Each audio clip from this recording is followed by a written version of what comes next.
Hello friends, welcome to Kitchen to Plate.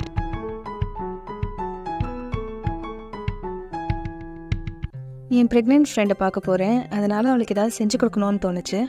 2 bread slice எடுத்து அதோட சைட்ஸ்லாம் cut பண்ணிவிட்டு அதை ட்ரையாங்கிளாக கட் பண்ணிக்கலாம்.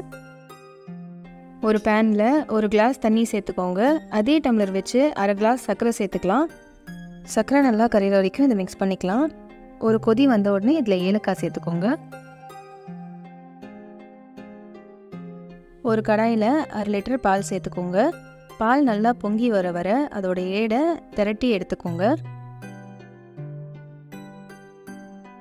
பால் கால்வாசியாக திக்காகி குறைஞ்சதுக்கப்புறம் இது கூட ஒரு ஏலக்காய், நமக்கு சின்ன சின்னதாக கட் பண்ணி வச்ச நட்ஸு சேர்த்துக்கோங்க. கூடவே 3 டேபிள் ஸ்பூன் கண்டென்ஸ் மில்க் சேர்த்து நல்லா மிக்ஸ் பண்ணிக்கோங்க. இது வீட்லேயே செஞ்ச கண்டென்ஸ் மில்க் எப்படி செய்யணுங்கிறத டிஸ்கிரிப்ஷன் பாக்ஸில் கொடுக்குறேன், பார்த்து தெரிஞ்சுக்கோங்க. இப்போது 1 டேபிள் ஸ்பூன் ரோஸ் வாட்டர் சேர்த்து நல்லா மிக்ஸ் பண்ணிக்கோங்க. இப்போ நம்ம ரபடி தயாராகிடுச்சு. ஒரு பேனை சூடு பண்ணிவிட்டு அதில் 4 டேபிள் ஸ்பூன் நெய் சேர்த்துக்கோங்க. நம்ம கட் பண்ணி வச்ச பிரெட் ஸ்லைசஸை இதில் இப்படி ஒரு தடவை அப்படி ஒரு தடவைன்னு திருப்பி போட்டு நல்லா ப்ரௌன் ஆகிற வரைக்கும் ஃப்ரை பண்ணிக்கோங்க. நல்லா மொறுமொறுன்னு ஃப்ரை ஆனதுக்கப்புறமா இதை தனியாக எடுத்து வச்சுக்கோங்க.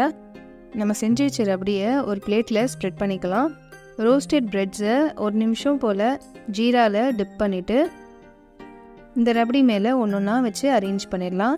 இது மேலே ரபடியை ஸ்ப்ரெட் பண்ணுற மாதிரி ஊற்றிட்டு மேலே கொஞ்சம் நட்ஸ் சேர்த்தா நம்ம ஷாஹி டுக்குடா ரெடி. என் ஃப்ரெண்டு சாப்பிட்டு பார்த்துட்டு சொன்னால், வாவ்டி, ரம்ஜானுக்கு ஒரு செம்ம ட்ரீட்டு. இந்த ரெசிபியை ட்ரை பண்ணி பார்த்துட்டு எப்படி வந்ததுன்னு எங்கள் கமெண்ட் செக்ஷனில் சொல்லுங்கள். பிடிச்சிருந்தா எங்கள் சேனலை சப்ஸ்கிரைப் பண்ணுங்கள். அப்படியே ஃப்ரெண்ட்ஸோடையும் ஷேர் பண்ணிடுங்க.